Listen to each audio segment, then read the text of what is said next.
2 dienas tikai pagājušas, bet sajūta tā kā nedēļa vai kas, jo informācijas ļoti daudz, bet forši ir tas, ka informācija mums dod sastrukturizēt un ļoti superīgi lektori, cilvēki.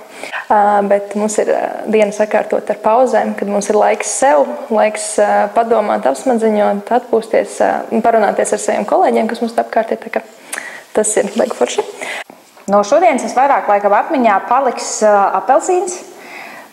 Ne tikai tāpēc, ka visu dienu ārā līst un ir jāsaglabā kaut kāds mundrums, citīgi domājot un strādājot visas dienas garumā, bet arī tāpēc, ka apelsīns šodien tika piedāvāts kā tāds objekts ļoti interesantam veidam, kā tika parādīts, kā vēl var apgūt lietas. Tas patiesībā bija vairāk par izzināšanu, un tas bija par brīvību izzināt.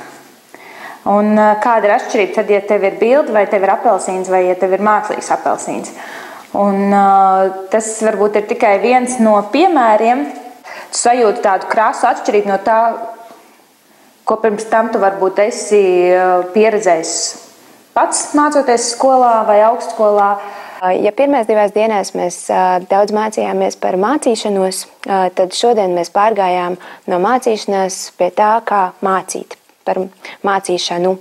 Un mūs iepazīstināja tādu Gaņē 9 notikumu ciklu, kurš, ja agrāk mēs zinājām, ka ir aktualizācija, ir apjēgšana un refleksija, tad tagad tas sadalās vēl kaut kādos sīkos notikumos, kurus mēs centāmies pirmkārt atpazīt, otrkārt saprast, kurš notikums sākas, beidzas un kā viņus veidot. Un tad mēs izmēģinājām praktiski saprast šos notikumus un izrunāt jēgu katram notikumam. Man ļoti patika šī diena, jo vakar mēs noskaidrojām, ka es esmu izteikts teorētiķis un man nepieciešama struktūra, un es tik perfekti ieraudzīju, kā mēs pēdējās 3 dienas esam veidojuši, jo viss, kas bija Gagnē modelī, patiesībā sasaucās ar iepriekš runāto.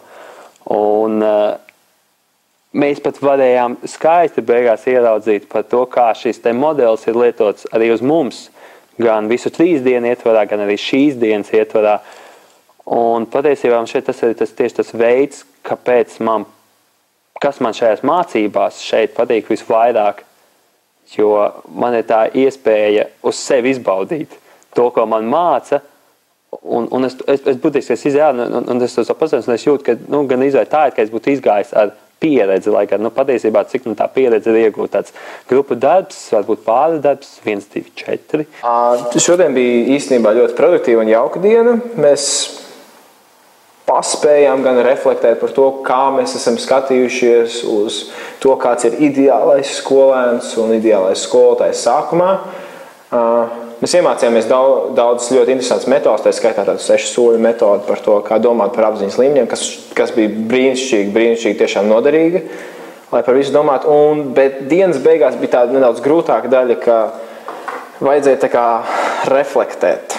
Un, lai gan mēs reflektējam tiešām jau automātiski pēc pusdienām par to, kādas ir bijušas pusdienas, kā tas ir ieaudzināts, un kas ir tiešām labi, un kas tiešām, ja mēs to nedarīsim, mēs nekā to bērniem neiemācīsim. Tā pieredze, ko es šeit gūstu, ir milzīga. Tāpatās arī tie cilvēki, kas šeit ir, mēs viens otram dodam lielisku atbalstu, gan emocionāli, gan arī mentāli, un tas ir arī ļoti svarīgi. Es jūtos, kā es būtu bērnībā tikusi vislabākajā bērnu nometnē ar visforšākajiem bērniem, un no rīta līdz vakaram ir vislabākās aktivitātes. Rīts sākās ar to, ka mums bija nodarbības par tehnoloģijām ar Gati, kas viss bija kaut kas ļoti jauns, un mēs varējām kaut ko izmēģināt, iejusties bērnu ādā, un kādas sajūtas ir, ka tu saņem kaut ko jaunu un var padarboties. Un man personiski pašai varbūt vēl ir ļoti daudz jāmācās, tāpēc es vēl esmu tā diezgan uz jūs ar to visu, bet skatīsimies, kā tālāk būs. Tad šodien vēl bija īpaši ar to, ka mums bija pirmā prakse, 10 minūšu nodarbība bija jāvada, un tāpēc šī diena sākās ļoti agri, un ne jau man vienai, satiku vēl dažus no rīta, kas likās ļoti produktīvi un pozitīvi. Un vakarā, protams, kārtējo reizi bija lielisks klases audzinātāja darbs, bija lielisks refleksijas aplis ar runājošo refleksijas banānu. Jā, man šķiet, ka šī bija viena no interesantākajām dienām tieši tehnoloģiju un pašu pieredzes dēļ. Un šodien bija viena no intensīvākajām darba dienām. Mēs arvien tuvāk un tuvāk nonākam tam mirklim, ka mēs sākam izprast darbu stundā, darbu ar auditoriju, darbu ar skolēniem. Šodien mēs savā priekšmetā gatavojam kādu stundu un saviem citiem IM7 biedriem vadījām, mēģinājām kaut ko iemācīt. Galvenās atziņas, ko es sev šodien ieguvu, ir, ka princips mazāk ir vairāk strādā.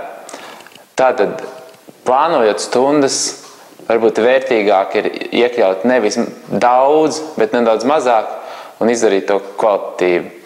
Šodien mēs mācījāmies ar Ingu, un mēs mācījāmies paši mācīt un mācīties dažādas mācīt metodes, kas bija ļoti interesantas, jo mēs paši varējām visu pamēģināt. No kurām visvairāk man atmiņā palika tieši galerijas metode, jo mēs gājām ārā un prezentējām to saulītē, ko visi arī ļoti izbaudījām. Bet runājam mēs par atmiņas veidiem. Un tā kā mums katram bija jāprezentē savs atmiņas veids 15 reizes, tad droši vien tie mums noteikti paliks atmiņā. Šodien bija ļoti svarīga diena. Mēs vadījām 20 minūšu stundas, beidzot to, ko pasniegsim skolā, un arī bija iespēja gan izbaudīt citu skolotāju brīnišķīgas stundas tiešām, gan arī pašam patrenēties, saprast, kur ir tas stiprākas, vājākas puses. Man kā atklājums bija tas, ka es varu nosēdēt 13 stundas, priekšmetus 13, un tiešām būt tik ļoti priecīga par to, ka man sanāk saisināt daļas matemātikā, un tā kā, jā, pārdzīvojam pagātnē diena.